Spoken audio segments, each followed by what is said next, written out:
everyone, welcome back to a new episode of Tech Infosys. Today in this video, I'm going to show you how you can turn off your channel notifications on your Telegram's account. Keep watching the video till the end. To turn off your channel notifications on your Telegram's account, firstly go ahead and launch open your Telegram application on your device. The home page of Telegram will be displayed on the screen. Click on Settings option at the bottom right corner of the page.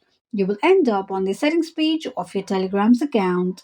Tap on Notifications. Now, to turn off your channel notifications on Telegram, slide the slider of channels to the left side to turn it off.